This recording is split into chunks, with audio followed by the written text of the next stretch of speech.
La suite dans les idées, Sylvain Bourmeau.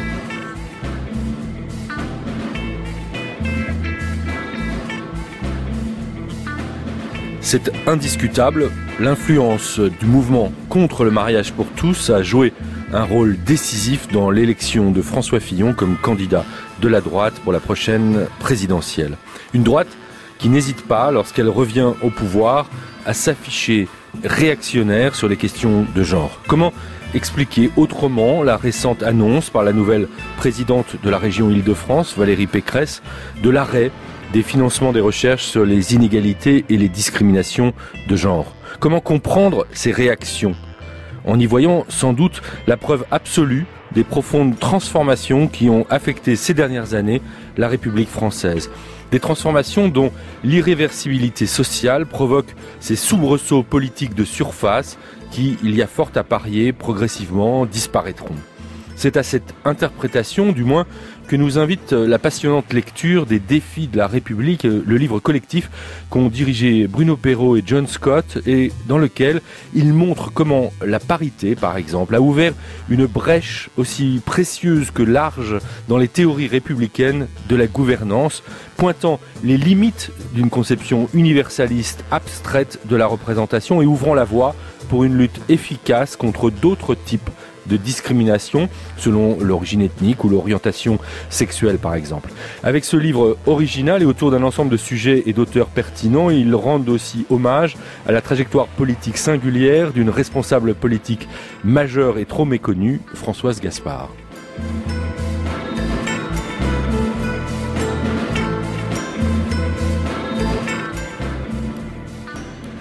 John Scott, bonjour. Bonjour. Vous êtes historienne. Oui.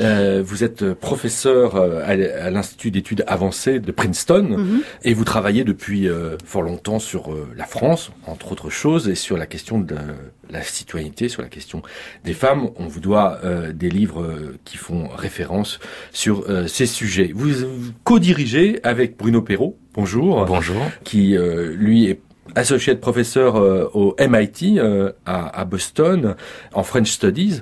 Vous co-dirigez ensemble les défis de la République, un livre qui paraît aux presses de Sciences Po et qui donne l'occasion de prendre la mesure au fond de ces transformations dont je parlais à l'instant dans l'introduction de cette émission. Ces transformations, on va y venir, elles sont probablement beaucoup plus profondes qu'on peut peut-être parfois l'imaginer, et il faut, pour en prendre toute la mesure, accepter de se détacher un instant de l'actualité, regarder les choses sur une beaucoup plus longue période. Une des manières de le faire, pour vous, à constituer, à s'attacher, à regarder une trajectoire politique singulière, celle d'une responsable politique, Françoise Gaspard, qui, par ses engagements, mais aussi par son travail intellectuel, s'est trouvée associée à beaucoup de ces transformations, même si c'est pas toujours perçu, parce que c'est quelqu'un qui a été tellement pionnière à bien des égards que ses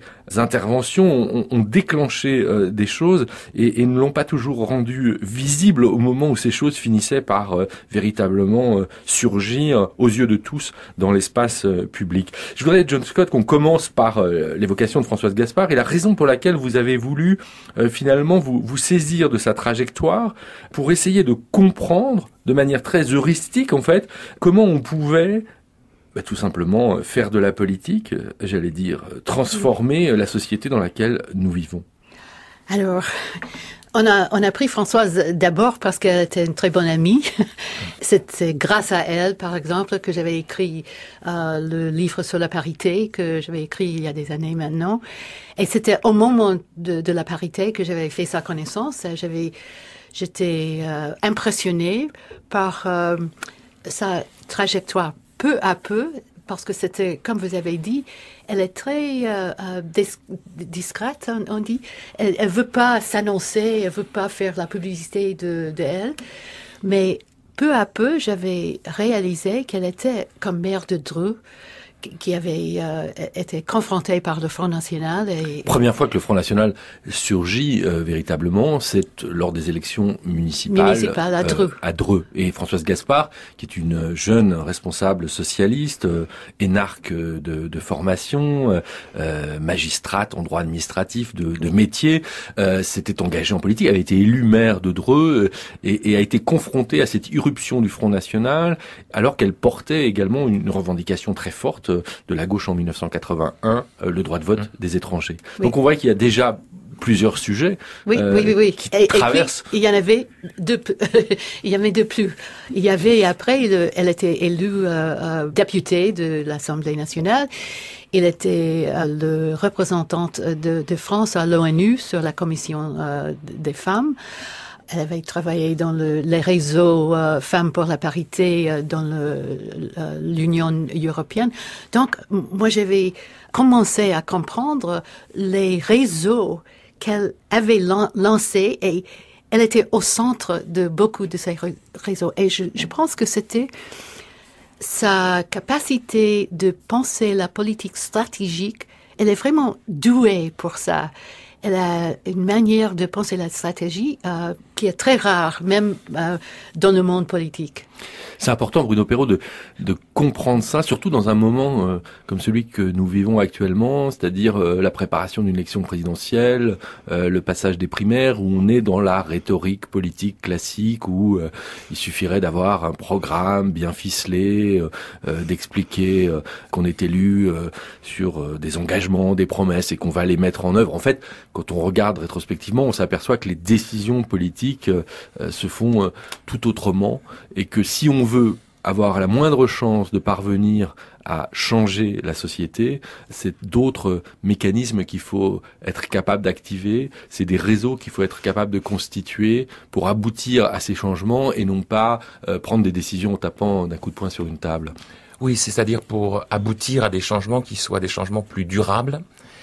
Et l'exemple que vous avez pris il y a quelques instants est un excellent exemple, c'est celui de Dreux en 1983. L'actualité de cette élection municipale est brûlante parce que c'est la première alliance électorale, il faut le rappeler, entre le RPR, c'est-à-dire le Parti gaulliste, et le Front National. Donc les enjeux qui ont été ceux de l'élection de 1983 sont évidemment ceux qui vont être peut-être posés entre les deux tours de l'élection présidentielle d'aujourd'hui.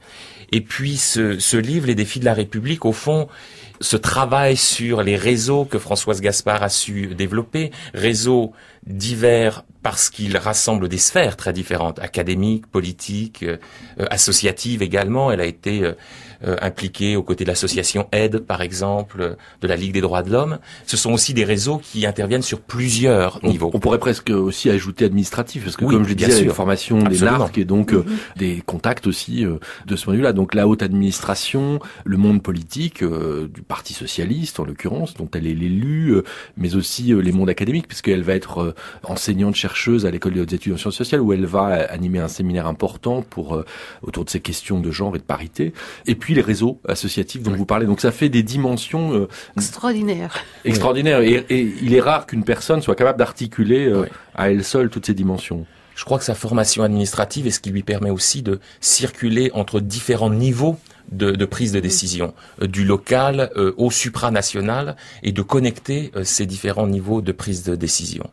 Il nous a semblé utile de rendre justice à ce parcours pour deux raisons liées à l'actualité. C'est que la première, comme vous le disiez, nous entrons dans une phase électorale où le discours du changement c'est maintenant, c'est demain, c'est après-demain, est omniprésent. Et on a là une modalité de transformation de la République qui se construit selon une temporalité complètement différente. Et puis, on voit aussi, depuis quelques semaines, comment, et c'est aussi l'impact du mouvement de la Manif pour tous que vous avez évoqué, comment des hiérarchies de priorités se mettent en place. C'est-à-dire qu'il y aurait des vrais problèmes, des problèmes importants qui concerneraient les vrais Français, que seraient les questions économiques et un certain nombre de questions liées à la sécurité, par exemple, et puis d'autres questions qui seraient des questions mineures, secondaires. Dès lors que l'on est dans une phase de tension ou de crise politique, les femmes, les minorités, les étrangers résidant en France sont toujours les premières victimes de ces formes de hiérarchie.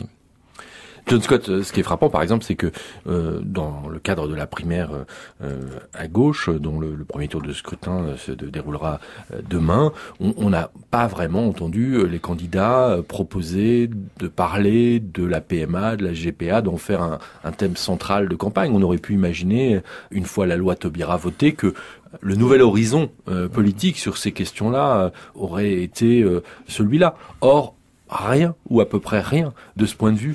Donc, on voit bien que si ce changement qui finira probablement par arriver, c'est une certaine philosophie de l'histoire, d'une certaine façon, qui nous permet de le penser, il se produira autrement que depuis le haut vers le bas. Il se produira, comme pour la parité, comme pour le mariage pour tous, par la mobilisation d'acteurs sociaux extraordinairement différents. C'est aussi ça la leçon des différents textes que vous publiez dans ce livre, John Scott. Oui, et je pense que c'est démontré dans ces textes, dans le livre. Par exemple, c'était au niveau local qu'il y avait des changements importants, très difficiles à voir d'en haut, mais qui avaient changé la vie des gens dans la vie quotidienne des femmes dans la ville. Moi, je pense qu'il sera comme ça aux États-Unis maintenant avec Trump. On ne sait pas qui vont passer. Et en même temps, il y aura des protestations, des manifestations d'en bas pour insister sur que les choses ne changent pas. Nous sommes dans un moment où la réaction, le backlash, a commencé d'être très fort. Et je crois que la résistance prend la position de conservateur, paradoxalement. Alors, John Scott évoque la situation américaine. J'aimerais votre point de vue, Bruno Perrault. Vous enseignez aux États-Unis maintenant depuis de nombreuses années. Vous avez commencé à faire de la recherche en France, mais vous êtes allé assez vite aux États-Unis. Comment vous percevez les choses du côté américain ? Vaste question. Un des éléments les plus saillants de l'élection de Trump a été la façon dont son propre discours a été adossé à un discours de rejet des politiques minoritaires. Et il me semble qu'il y a quelque chose qui doit nous interroger du point de vue de la présence des minorités dans l'espace public. C'est-à-dire pas seulement la question des droits en tant que telle, qui évidemment est une question essentielle, mais la question de la présence même des minorités. Qu'est-ce que cela signifie pour le principe même de représentation, l'idée de donner sa voix à quelqu'un. Et dans un article qu'elle a publié récemment, Judith Butler montre bien comment Trump a joué sur son image pour donner l'impression qu'il allait donner du pouvoir, donner la possibilité d'agir aux personnes qui étaient les plus en souffrance et en difficulté, alors même que cette entreprise ne servait que sa propre trajectoire. Donc, je crois qu'il y a quelque chose qu'il faut impérativement penser dans le rapport entre majorité et minorité aujourd'hui dans les politiques américaines. Alors, pour penser la question des minorités, justement, John Scott, c'est très intéressant de se pencher sur le cas des femmes, pour essayer de voir comment un certain nombre de changements qui concernent les femmes peuvent bénéficier par analogie en quelque sorte, et dans un usage stratégique dont vous parliez tout à l'heure à propos de Françoise Gaspard, à d'autres minorités. Comment des combats gagnés pour les femmes, pour l'égalité et contre les discriminations entre genres peuvent bénéficier à d'autres types de discrimination. C'est une question extraordinairement importante d'un point de vue stratégique. Est-ce que vous pensez qu'on peut s'appuyer sur ces victoires, s'en servir comme un modèle ou un levier ? Moi, je crois on peut le faire. Et c'était évident dans l'histoire contemporaine que c'est ça qui est passé. Et je crois que maintenant, moi j'étais impressionnée par le programme de marche des femmes. Elles disent c'est une marche organisée par les femmes, mais pas exclusivement pour les femmes. C'est une marche pour les minorités, pour les sans-papiers, pour les gens handicapés, n'importe quoi. C'est une question des droits humains. Et le féminisme, je crois que le féminisme, les militantes, avaient l'expérience politique, mais en même temps l'expérience de mobiliser les gens dans les rues, qui peut servir et qui a bien servi pour mobiliser les autres. Bruno Perrault, si c'est rendu possible, si on peut s'appuyer par exemple sur la victoire du combat pour la parité de façon à le penser pour d'autres types de minorités, c'est parce que précisément la parité n'a pas été entendue d'un point de vue essentialiste. Quand Françoise Gaspard a lancé le débat, il ne s'agissait pas pour elle que les femmes soient en tant que femmes reconnues dans l'espace public, mais simplement il s'agissait de faire respecter une égalité entre les femmes et les hommes, en refusant la dimension féminine comme une essence. Ça, c'est un enjeu philosophique et politique extraordinairement important. Oui, je le crois. C'est un enjeu essentiel de la mobilisation de Françoise Gaspard, qui a vraiment plaidé pour la parité dans un livre important qui est Au pouvoir citoyenne, paru en 1992, Liberté, égalité, parité, coécrit avec Claude Servan-Schreiber et Anne Le Gall. Elle a plaidé donc pour un mécanisme de correction de la discrimination historique envers les femmes. Et ce travail sur l'historicité est évidemment absolument essentiel. Néanmoins, lorsque la parité a été mise en politique dans le giron du gouvernement Jospin, des arguments naturalistes, essentialistes ont été développés. L'idée qu'il y aurait une division fondamentale, anthropologique fondamentale entre les hommes et les femmes, et que celle-ci viendrait justifier la parité, argument au nom duquel un certain nombre de paritaristes, disons de seconde génération, ont justifié le refus des contrats d'union civile, c'est-à-dire du Pacs, en expliquant que cette division ne pouvait pas permettre une reconnaissance dans la sphère civile des couples de même sexe. Ça, on voyait très bien dans la mise à plat qui a été ce livre important qui était au-delà du Pacs, qui avait été dirigé par Éric Fassin, Marcella Yacoub et Daniel Borillo à l'époque, qui montrait bien comment les choses s'articulaient différemment à partir de ces deux questions, ces deux débats centraux des années 90, parité d'un côté, Pacs de l'autre. Et je crois que c'est pas surprenant que la revendication du mariage pour les couples de même sexe n'ait pas, dans ce contexte-là, donné lieu à plus de réformes. Parce que, bien sûr qu'il y a eu une adaptation de la plateforme politique de la gauche de gouvernement à des transformations de la société et à des victoires des associations et d'un certain nombre d'universitaires pionniers, mais la philosophie qui sous-tend l'idée du contrat social au sein de la gauche de gouvernement n'a pas beaucoup changé et est toujours articulée à cette idée de la nature. C'est pas donc pour rien que la PMA pour les femmes célibataires, pour les couples de femmes, ou que la GPA n'ait pas été incorporée en quelque sorte dans le texte de loi du mariage pour tous. John Scott, sur ces questions, comment vous, qui regardez ces évolutions françaises dans une perspective historique longue, vous voyez les choses? Est-ce qu'au fond, refuser l'essentialisme tout en défendant la parité, c'est pas une manière de parvenir aussi à faire entrer la parité dans des formes de l'universel qui sont celles de la République française? Oui, je pense que c'est ça que, comme Bruno disait, c'était passé exactement comme ça. C'était au moment, en 1999, que le mouvement pour le Pacs, il y avait une intersection du mouvement pour le Pacs avec le mouvement pour la parité. Et c'était le moment que Sylviane Agacinski, par exemple, a écrit son livre, La politique des sexes, quelque chose comme ça, en disant, c'est la complémentarité entre hommes-femmes qu'il faut respecter dans le Parlement et dans la famille. Donc, c'était impossible de penser les couples homosexuels, les couples de même sexe. Moi, je crois que la parité est devenue loi, la plupart à cause de ça, parce que c'était pas une menace, de la même manière que le Pacs, c'était une menace à la famille traditionnelle, la famille justifiée, légitimée par la nature.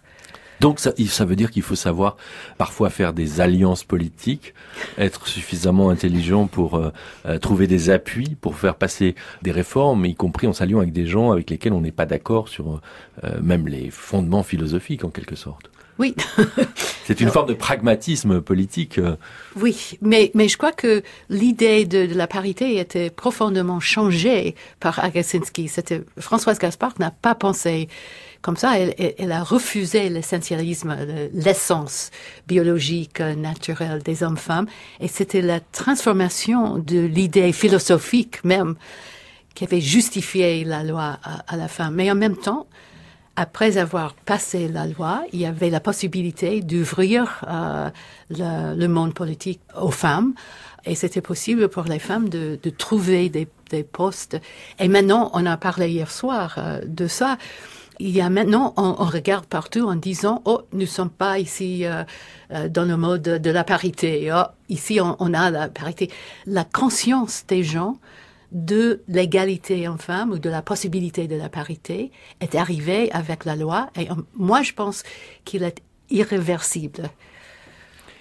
Bruno Perrault, cette fois, j'aimerais que on regarde la France depuis les États-Unis. Vous venez de publier aux États-Unis Queer Theory, The French Response, donc cette réponse française à ce qu'on appelle Queer Theory, mais on pourrait remplacer par la théorie du genre, cette espèce de spectre, cette chose mobilisée pour faire peur, cet épouvantail qui n'existe pas, à part dans le discours politique de certains. Mais disons que le concept de genre, qui lui existe et est discuté, débattu par des chercheurs depuis longtemps, fait visiblement peur en France d'une manière singulière, qui renvoie à l'histoire de France, à l'histoire de la République française en particulier. Comment l'expliquer ? Je crois que ce que nous évoquons dans le livre « Les défis de la République » est un travail, c'est une réflexion sur les frontières de la citoyenneté. Au fond, c'est cela qu'interroge la parité. Quel type de communauté politique se met en place ? Quel type d'imaginaire de l'horizontalité, d'une certaine façon, circule. Et cet imaginaire-là, il est connecté aussi à toutes sortes d'autres fantasmes, qui sont les fantasmes de la transmission, de la généalogie, au sein de la nation, une forme de représentation plus verticale du rapport à l'autre, et qui ont suscité en France des réactions tout à fait spécifiques dans le cadre de la Manif pour tous. Et les représentations de la citoyenneté aux États-Unis, vues depuis la France, ne sont pas les mêmes. Il y a vraiment une peur d'une invasion, en quelque sorte, d'une autre forme de citoyenneté, d'une autre forme du rapport à l'autre, qui pourrait menacer les fantasmes de la République. Par exemple, le fait, on en parlait récemment avec Fabrice Dume ici, le fait que le mot communautarisme est employé régulièrement en France et désigné comme étant un phénomène anglo-saxon, alors même que ce mot n'existe pas dans la langue anglaise, John Scott. Oui. C'est difficile de m'exprimer là-dessus, mais je crois que communautarisme, c'est une mythe, une menace imaginée, fantasmée. Oui. Fantasmée. Et vous avez raison, qui n'existe pas comme menace chez nous. Il y a la politique d'identité peut-être, mais pas communautarisme qui suggère une subversion de la nation. Je crois l'idée que la nation sera divisée en miettes s'il y a une reconnaissance de la différence. Et c'est sur la question de la différence, je crois que la France avait cette idée d'un universalisme sans différence, qu'il est possible de vivre sans différence, comme s'il y a une reconnaissance des différences, il y aura l'impossibilité de s'entendre. Et je crois que c'est l'histoire de la théorie politique de la République qui date à la Révolution française, qui a pensé l'individu abstrait comme incarnation de l'universel et qui insiste sur que tous les individus soient semblables. Identique. Identique, merci. Identique. Et si on n'est pas identique... C'est une identité au sens d'identique. Ouais. Oui, au sens d'identique. C'est-à-dire qu'au fond, pour le dire autrement, la République française a tendance en général à ne vouloir voir qu'une tête. Oui, c'est ça. Ou la couper parfois. Il y a aussi une forme d'ironie dans ce dialogue franco-américain, puisqu'au fond, la peur de la théorie du genre, mais qui cible plus particulièrement des auteurs qui sont labellisés aux États-Unis comme des auteurs queer, notamment Judith Butler, mais pas seulement, c'est une peur d'invasion d'une théorie qui, aux États-Unis, est désignée comme une théorie française. Parce qu'elle est fondée sur un grand nombre d'auteurs français, comme Foucault, comme Deleuze, comme Derrida. Beauvoir. Comme Beauvoir, évidemment. C'est Simone de Beauvoir. Donc, on est dans une sorte de dialogue qui permet de penser ce que Foucault appelait une réalité de transaction, quelque chose qui relève du fantasme, qui n'existe pas nécessairement, mais produit néanmoins des effets sociaux très tangibles. Au fond, on pourrait dire que c'est de la version intellectuelle, abstraite, d'une peur du grand remplacement. C'est-à-dire qu'à côté de cette peur, là aussi utilisée d'un grand remplacement de population venue du sud de la Méditerranée, il y aurait l'idée d'un grand remplacement de notre philosophie politique par une philosophie politique anglo-saxonne. Oui. Non, moi, pendant le Manif pour tous, il y avait des affiches, des placards qui disaient non à la théorie du genre. Et avec mes amis aux États-Unis, on disait ou, sauf en France, où aura-t-il une manifestation contre une théorie? C'est impensable chez nous qu'une théorie sera une menace politique. D'autant que cette théorie, en tant qu'une théorie unifiée, n'existe pas. Exactement. Il n'existe pas une théorie de genre. Mais l'idée fantasmatique d'une théorie de genre qui va détruire, subvertir la nation, c'est incroyable. Juste un mot, Bruno Perrault, parce qu'au fond, cette théorie n'existe pas. En revanche, ce qui existe, c'est un concept, celui de genre, qui est un concept des sciences sociales. Et au fond, on en vient à se demander si c'est pas ça qui dérange. C'est-à-dire, c'est ce type de regard qui vise à refuser l'essentialisme, qui cherche à comprendre comment les choses sont construites historiquement et socialement. Ce qu'il y a de profondément social, au fond, dans la différence entre les hommes et les femmes, et non pas de biologique. Oui, c'est un outil pour penser qui est mis en question, précisément parce qu'il a une certaine labilité. C'est un outil qui peut être approprié dans de nombreuses circonstances par des scientifiques issus de nombreuses disciplines et puis évidemment par les citoyens eux-mêmes. Cela devient un élément de la subjectivation des personnes. Il y a désormais des psychanalystes aussi qui utilisent le concept de genre pour résister à des usages conservateurs des théories de l'ordre symbolique. Au fond, il y a aussi un autre élément qu'il faudrait évoquer, dont on parle dans le livre Les défis de la République, à travers l'article d'Eliane Viennot, qui est cet attachement à la théorie, ce fantasme de la théorie. Il doit se comprendre aussi dans l'histoire longue, le fait que c'est la clergie qui exclut les femmes. Cette classe, pourrait-on dire, de savants qui vont occuper les fonctions administratives de l'État, construire l'État français, qui vont le faire sur l'exclusion des femmes et qui vont donc associer l'exclusion d'une catégorie de la population et d'autres minorités évidemment et l'idée même de savoir. Merci beaucoup Bruno Perrault. C'est l'un des chapitres dont vous venez de parler. Il y en a de nombreux, signés Sophie Bessis, Daniel Borillo, je vais pas citer tout le monde, mais Daniel Lochac, Janine Mossulavo, beaucoup d'autres dans ce livre que vous avez co-dirigé avec John Scott. Je vous indique qu'on trouve les références bibliographiques sur la page de La Suite dans les idées. On trouvera aussi les références de votre livre Queer Theory sur cette même page où vous pouvez réécouter l'émission. Vous pouvez également la podcaster. Merci à tous les deux. Merci.